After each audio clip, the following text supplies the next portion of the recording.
तो बच्चों, आपका साइंस वाला यूनिट की क्लास में स्वागत है। आज हम जो चैप्टर करने वाले हैं that is the world of metals and non metals, जो कि एनसीईआरटी क्यूरियोसिटी ग्रेड 7 की क्लास में से लिया गया है। तो इसमें हम देखेंगे कि बिगनिंग होती है कि यहाँ पर एक जशवंत और आनंदी नाम के दो बच्चे हैं। इनको एक असाइनमेंट मिली हुई है, तो ये अपने दादाजी के साथ एक लोहार के यहाँ पर जाते हैं। लोहार का नाम सुदर्शन चाचा है, ठीक है। तो वो वेरियस आइटम जो है लोहे से बना रहे हैं। तो ये यहाँ पर कोयले के अंदर जो है उसको ये गर्म करते हैं, रेड हॉट करते हैं, और उसके बाद उनको चोट पहुंचाकर अच्छी तरह से उनको हथौड़े से क्रश करके उसकी शेप को चेंज कर देते हैं। तो let us see what happens. तो सबसे पहले तो हमारे पास है कि जशवंत और आनंदी जो है वो राजस्थान के एक विलेज में जाते हैं, ठीक है। तो लोकल आयरन स्मिथ कौन होता है? लोहार, ठीक है। सुदर्शन चाचा के पास वो जाते हैं और अपने स्कूल प्रोजेक्ट के लिए, और वहां पर उनके ग्रैंडफादर उनके साथ जाते हैं। फिगर 4.1 मैंने आपको दिखा दी। तो वहां पर वो सुदर्शन अंकल को देखते हैं, क्या कर रहे हैं वो डेली यूज के आइटम्स बना रहे हैं। कौन कौन सी? फ्लैट पैंस, तवा, बाल्टी, टंग्स, चिमटा वगैरह, है ना। और साथ में फार्मिंग टूल्स बना रहे हैं वो, जैसे स्पेड्स, ठीक है, एक्सिस, तो जो टॉवल्स होते हैं, और रेक्स। रेक्स क्या होती है? वो जो पंजे जैसी एक शेप वाला इंस्ट्रूमेंट होता है जिससे घास को जो है इकट्ठा किया जाता है। तो आनंदी जो है वो क्या कहती है कि ये चीजें जो है ये किस चीज से बनी हुई है, ठीक है। तो सुदर्शन चाचा जो है वो जवाब देते हैं कि ये सारी की सारी चीजें जो है वो बनी हुई है लोहे से, ठीक है। और उनका हैंडल बना हुआ है किस चीज से? लकड़ी से। एंड कोल जो है वो हम यूज कर रहे हैं उनको हीट अप करने के लिए, सो दैट हीट अप करने के बाद उनको अच्छी तरह से बीट किया जाए और उनको एक पर्टिकुलर शेप प्रोवाइड की जाए। तो सुदर्शन जो है चचा जो है वो हीट करते हैं। आयरन की एक ब्लॉक है उनके पास, लोहे का गोला है, लोहे का एक ब्लॉक है, उसको वो हीट करते हैं। जब वो रेड हॉट हो जाता है तो उसके ऊपर वो प्रहार करते हैं, लोहे से उसको पीटते हैं। तो उससे क्या होता है कि वो जो लोहे का एक जो गोला था, वो पीस था, वो कुल्हाड़ी की शेप लेना शुरू कर देता है। तो आनंदी जो है ये बहुत हैरान होती है कि क्या सच में सभी मेटल्स को ऐसे शेप चेंज की जा सकती है। तो इसी हैरानी का आंसर लेने के लिए हमें आगे एक एक्टिविटी करनी पड़ेगी। तो एक्टिविटी क्या रहेगी? एक्टिविटी है 4.1.1, आपकी बुक में टॉपिक है। तो एक्टिविटी है 4.1, एक्सप्लोरिंग मटेरियल प्रॉपर्टीज। तो बेटा आपने क्या करना है, आपने मटेरियल जो है वो कौन कौन सा लेना है। वो बेस पीसीस कहीं से लेने हैं, कॉपर के, है ना। घर में कहीं या किसी दुकान से जाकर ले सकते हो कॉपर के पीसीस। एल्यूमिनियम लेना है, थोड़ा सा एल्यूमिनियम की वायर्स लेनी है, जब कोई एल्यूमिनियम का पीस ले लेना है।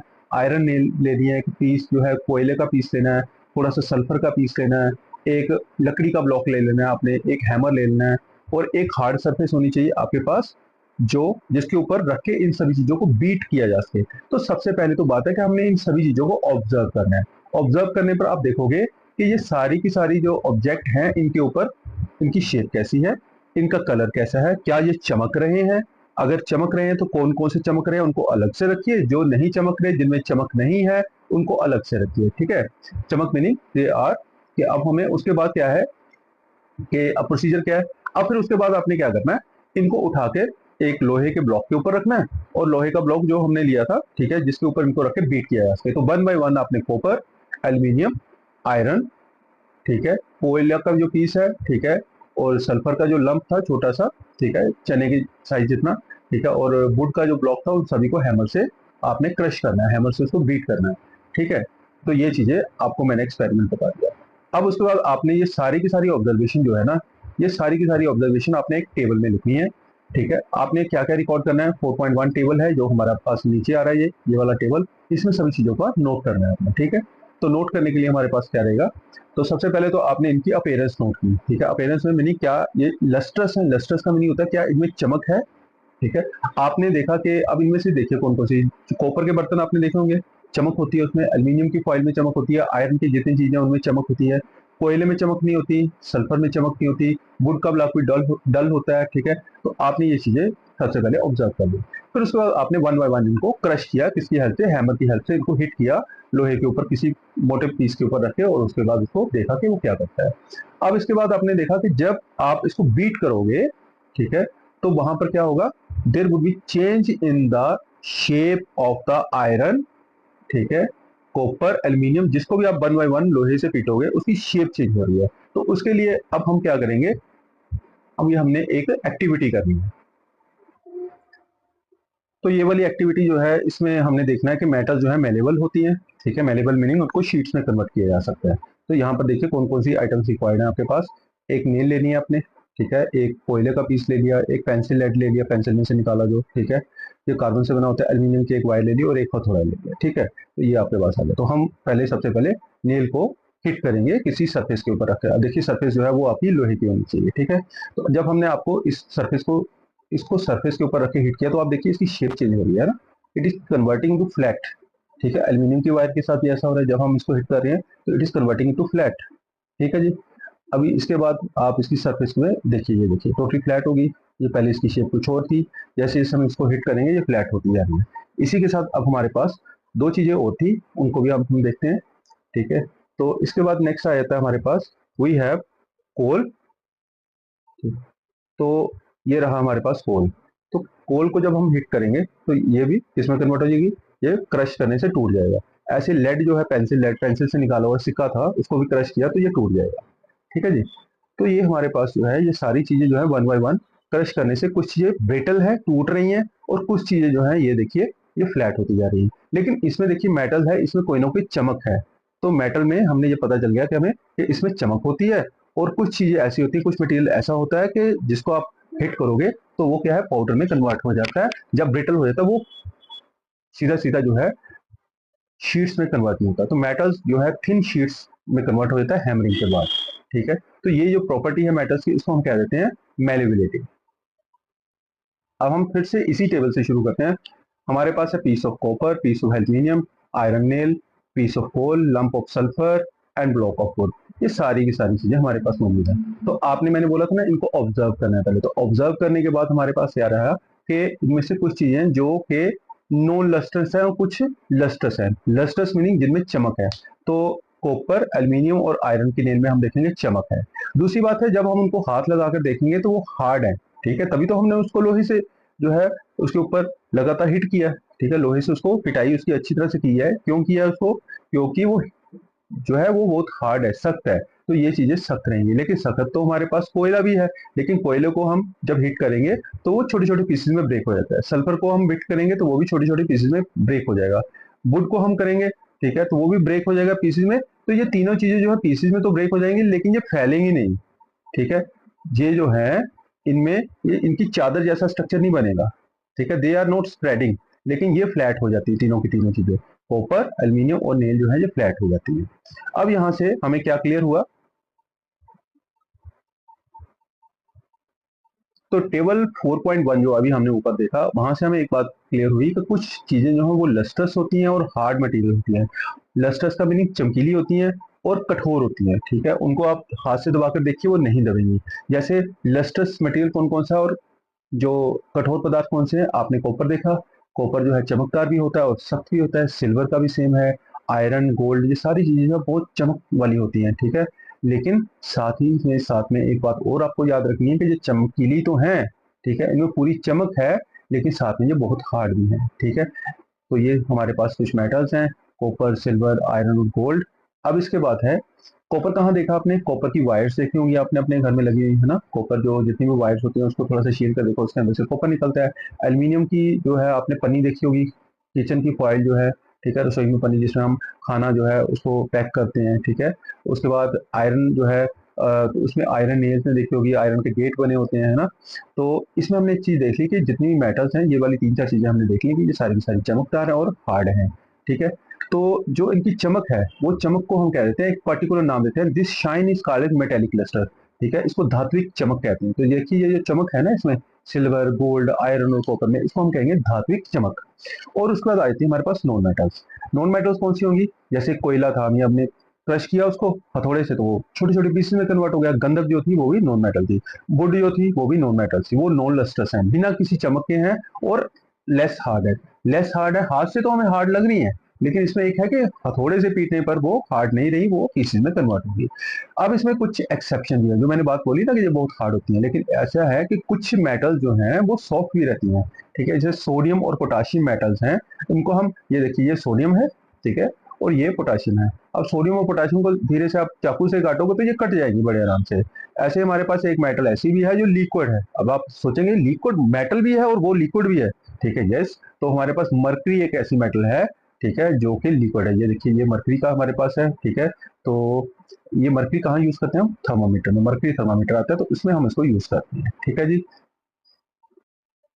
नेक्स्ट कंक्लूजन जो हमने टेबल जो है उससे जो निकाला ना जी, वो टेबल से जो नेक्स्ट कंक्लूजन निकला वो हमारे पास ये है कि 4.1 टेबल को अगर आप बड़े ध्यान से पढ़ोगे तो उसमें मैंने बताया कि कुछ चीजें मेलेबल हैं। मेलेबिलिटी का मीनिंग होता है पतली चादर में बदले जाने की क्षमता, चपटा होने की क्षमता, तन्यता जिसको हम कहते हैं। अभी आपने देखा था हमने नेल्स को और एल्यूमिनियम की वायर को बीट किया था ना, तो बीट करने पर वो चपटी हो गई, ठीक है। और अगर हम थोड़ी देर उसको और बीट करते रहते तो वो और ज्यादा चपटी हो जाती, हो सकता है वो बिल्कुल ही पतली एक चादर की तरह बन जाती, ठीक है ना। तो मटेरियल जो है that can be beaten into sheets, जो पतली चादर में बदली जा सके, वो कौन कौन सी है? कॉपर, ठीक है, कॉपर मैंने नहीं बताया आपको, लेकिन कॉपर भी बदला जा सकता है। एल्यूमिनियम आपको मैंने अभी इसको जो था बीट करके बताया, ठीक है, जिससे हमने पन्नी देखी अभी, है ना। तो आयरन जो है, लोहा जो टूल्स में यूज होता है, ठीक है। तो अभी आप ये देखिए कि यहाँ पर ये वाली जो चादर है ये लोहे की चादर है, ये देखिए यहाँ पर रोल किया हुआ है लोहे के, ये चांदी का वर्क है। आपने देखा होगा चांदी का फॉइल जो मिठाइयों के ऊपर लगाते हैं, ये एल्यूमिनियम फॉइल है, ठीक है। तो ये सारे मटेरियल क्या है? ये लोहे की फॉइल है, ठीक है, लोहे का वर्क है। तो ये सारी की सारी चीजें जो है these all are converted into sheets, ठीक है। तो ये सारी की सारी मेटल्स है, ठीक है। तो ये सारी की सारी जो मेटल्स हैं, ये वाली सोना, चांदी, एल्यूमिनियम और लोहा, इनको हम मेटल को चादर में कन्वर्ट कर सकते हैं, ठीक है। तो ये प्रॉपर्टी, जब किसी मेटल को हम चादर के रूप में कन्वर्ट कर सकें, पतली चादर में बदल सकें, उसको चपटा कर सकें, इस प्रॉपर्टी को हम कहते हैं मेलेबिलिटी, ठीक है। कुछ मेलेबल मटेरियल कौन कौन सी हैं? जैसे सिल्वर फॉइल है, ठीक है, स्वीट्स के ऊपर यूज करते हैं। एल्यूमिनियम फॉइल है, ठीक है, जो फूड की रैपिंग के लिए यूज करते हैं। गोल्ड जो और सिल्वर जो है ये बहुत सबसे ज्यादा मेलेबल मटेरियल है। लेकिन इसी के साथ हमारे पास कुछ नॉन मेटल्स हैं, नॉन मेटल जो मेटल नहीं है। अब इसमें से कौन कौन सा है? कोयला, जो अभी हमने किया, इसको हिट करो आप तो दैट इज कन्वर्टेड इनटू, किसमें कन्वर्ट हो जाता है? ये चूरे में कन्वर्ट हो जाता है, ये छोटे छोटे पीसेज में कन्वर्ट होता है। सल्फर, ठीक है, ये रहा सल्फर, ठीक है, इसको गंधक कहते हैं, ठीक है। ये दोनों ब्रिटल है ना। तो अब इसमें एक चीज ये है कि ये तो जो लकड़ी है ना तो ब्रिटल है इतनी, ना ये टूटेगी, ठीक है, और ना चपटी होगी, ठीक है। तो वुडन ब्लॉक की जो है ये नॉन मेटेलिक मटेरियल है। तो अब इसके बाद नेक्स्ट में हमने बोल दिया, तो ओवरऑल इस पूरी स्लाइड का हमारे पास जो नटशेल रिजल्ट निकला, metals can be beaten into thin sheets, ये आपने लाइनें याद रखनी है, मेटल को थिन शीट्स में हम चेंज कर सकते हैं। This property is called as malleability, तो ये उनकी मेलेबिलिटी की प्रॉपर्टी है। अभी आपको ये जानकर ना बहुत हैरानी होगी कि वहां पर जो हमारे प्राचीन काल से ना ये सारी की सारी मेटल्स को हम यूज कर रहे हैं। तो वहां पर ना आपकी बुक में एक कॉन्सेप्ट है holistic lens, impact of iron on Indian civilisation. तो इंडियन सिविलाइजेशन के ऊपर जो मेटल्स का क्या प्रभाव था, use of metals in ancient times. तो प्राचीन काल में धातुओं का उपयोग हम कैसे करते थे? तो आपको पता है कि हड़प्पा, मोहनजोदड़ो, ऐसी सभ्यताएं हमारी जो है, इंडस वैली सिविलाइजेशन वगैरह, ये सारी की सारी हैं जहाँ पर हमारी सभ्यताओं का विकास हुआ है। तो हड़प्पन सभ्यता जो है उसमें सबसे पहले उन्होंने क्या यूज किया? कॉपर को यूज किया, तांबा यूज किया, और साथ में उन्होंने यूज किया गोल्ड, ठीक है। और ये सारी चीजों के वो कॉपर को यूज करते थे अपने औजार बनाने के लिए, और सोने को यूज करते थे अपने ऑर्नामेंट्स बनाने के लिए, ठीक है। और लोहा जो है ये उस समय पर लोहे को इतना कॉमनली यूज नहीं होता था। अब लोहे का महत्व क्या है, ठीक है। अब इसके बाद ये तो हमने हड़प्पा की बात कर ली, लेकिन अभी हमारी डेली लाइफ में लोहे का क्या महत्व है? आयरन जो है वो लोहे को औजार जैसे प्लग्स, ठीक है, और एग्रीकल्चर के जितने इंस्ट्रूमेंट्स हैं उनको बनाने के लिए यूज करते हैं। अब जितने भी वेपन्स और टूल्स हैं, लोहे के हथियार और उपकरण है, ठीक है, क्योंकि ये बहुत स्ट्रॉन्ग होते हैं और ड्यूरेबल होते हैं, टिकाऊ होते हैं और मजबूत होते हैं, काफी लंबे समय तक चलते हैं, इसलिए हम लोहे को यूज कर रहे हैं। अब आपको वहां पर पता चल गया होगा कि चाचा जी जो है वो लोहे के हथियार या लोहे से इंस्ट्रूमेंट्स क्यों बना रहे थे। अब उसके बाद why was copper discovered earlier, तो एक क्वेश्चन और अराइज होता है कि कॉपर जो था ये सबसे पहले इसी को ही डिस्कवर क्यों किया, ठीक है। कॉपर जिसको हम तांबा कहते हैं, आपके घरों में इसके बर्तन अक्सर देखने को मिल जाएंगे आप, ठीक है। तो ये प्योर फॉर्म में मिलता है मोस्टली, ठीक है, इसमें इम्प्योरिटीज कम होती हैं। तो इसको उस वक्त निकालना जो है पिघलाकर इसके ओर से, जो इसकी कच्ची धातु होती है वहां से इसको निकालना बहुत ईजी था, ठीक है, कम टेम्परेचर पर ये निकल जाता था, ठीक है। तो इसलिए हमने उस वक्त जो था हड़प्पा में ये ज्यादा जो है, हड़प्पा और मोहनजोदड़ो में ये ज्यादा इजीली निकल जाता था, ठीक है। तो वहां पर ये आपने देखा कि कॉपर ज्यादा यूज होता था। आयरन जो है इसको बहुत ज्यादा हाई टेम्परेचर चाहिए स्मेल्टिंग के लिए, इसको गलाने के लिए, इसको निकालने के लिए बहुत हाई टेम्परेचर चाहिए, which was discovered later due to the lack of technology. तो ये उस वक्त इतना टेम्परेचर पॉसिबल नहीं था कि हम कहीं से अचीव कर सके। तो लेटर ऑन क्या किया गया, उन्होंने ऐसी टेक्नोलॉजी खोजी जिसके इसकी जो है टेम्परेचर बहुत ज़्यादा बढ़ाकर हम लोहे को भी पिघलाकर निकाल सकें उसके ओर से, तो फिर हमने लोहे को भी यूज़ करना शुरू कर दिया। ठीक है, तो ये हमारे पास मेटल्स रहेंगी। ठीक है, तो ये मेटल्स प्राचीन काल में भी यूज़ होती थी, लेकिन आपने याद रखना है कि हड़प्पा में कॉपर यूज़ होता था और साथ में गोल्ड यूज़ होता है। Copper for instruments and gold for ornaments.